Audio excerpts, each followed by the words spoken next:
बिस्मिल्लाहिर्रहमानिर्रहीम। अस्सलाम वालेकुम दोस्तों, कैसे हैं आप सब लोग। उम्मीद करता हूँ बिल्कुल ठीक ठाक होंगे। मैं हूँ आपका दोस्त और होस्ट नुमान अली और आप देख रहे हैं doctor Numan Ali Hamza YouTube channel.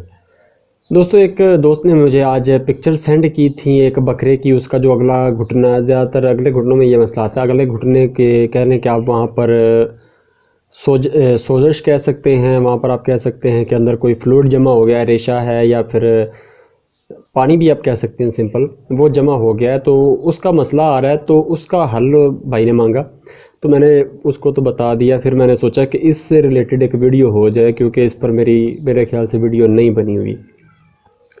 तो आज की इस वीडियो में हम इस मसले को थोड़ा सा डिस्कस करेंगे। इसका इलाज क्या है, मसला हल कैसे करना चाहिए। यहाँ पर एहतियात वगैरह तो नहीं कर सकते इस मसले में।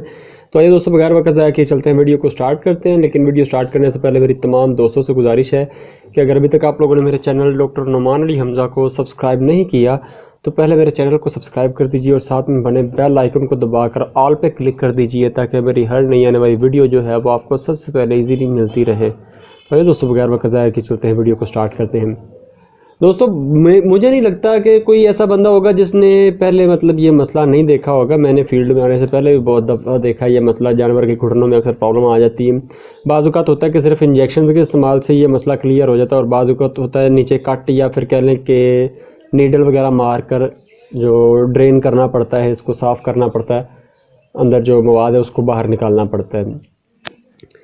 तो जो एक थोड़ी सी बात इसके मतलब समझ में आती है, या जो मैं बात समझा सकता हूँ, वो ये है कि नमकियात का इम्बैलेंस जो है, गैर मतवाज़न अंदर अंजाब कह सकते हैं आप, जो जिस्म के अंदर है नमकियात का, उसकी वजह से ये प्रॉब्लम आती है। सबसे ज़्यादा यही मसला होता है। ये है एक मेटाबॉलिक प्रॉब्लम की वजह अगर हो तो ये मसला बनता है।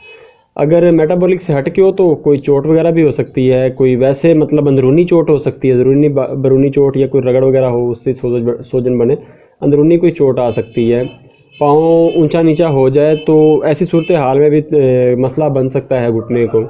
तो हम यहाँ पर जो ट्रीटमेंट करते हैं, जो मैं ट्रीटमेंट रिकमेंड करता हूँ, जो दोस्त मुझसे पूछते हैं या कहने कि जो मैंने उस बंदे को रिकमेंड किया है, वो ये है कि आपने सबसे पहले नंबर पर जानवर को लासिक्स के इंजेक्शन मिलता है फ्रोसेमाइड का। फ्रोसेमाइड आप यूज़ कर सकते हैं, या फिर आप वेटरनरी स्टोर से ड्यूराटिक इंजेक्शन जो है वो लेकर वो इस्तेमाल कर सकते हैं। ये एक ही दिन लगाने की ज़रूरत होती है, ज़्यादा नहीं। इसके साथ आपने सोजिश वगैरह ख़त्म करने के लिए जानवर को कॉर्टिनोल पी लगाना है। ये आपने इस्तेमाल करवाना है जिस वक्त तक कह लें ऑपरेशन या कह लें कि वो कट वगैरह देने की नौबत नहीं आती।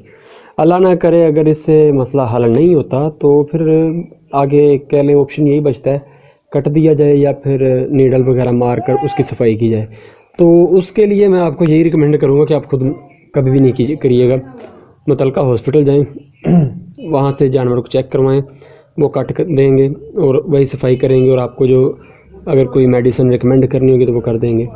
तो मेडिसिन रिकमेंडेशन में मैं आपको ये कह सकता हूँ कि आप जानवर को सिकाट्रिन या सेप्ट्रान का जो आता है पाउडर वो इस्तेमाल करवा सकते हैं, उसके ज़ख्म के ऊपर लगा सकते हैं, या फिर जो 5 ग्राम का इंजेक्शन या 40 लाख का इंजेक्शन होता है उसका पाउडर आप लगा सकते हैं। उससे इंशाल्लाह जानवर ठीक हो जाएगा। साथ में आपने पेन किलर इस्तेमाल करना है। तो पेन किलर में आप कोई भी पेन किलर जो है डिक्लोफेनेक सोडियम, मेलॉक्सिकेम, फ्लोनिक्सिन, मैक्लोमाइन, ये आप इस्तेमाल करवा सकते हैं। तो दोस्तों, ये थी हमारी फिर आज की वीडियो। उम्मीद है वीडियो आपको अच्छी लगी होगी। अगर इस वीडियो से रिलेटेड आपका कोई क्वेश्चन हो तो आप मुझसे पूछ सकते हैं कमेंट करके या व्हाट्सएप पे मैसेज करके।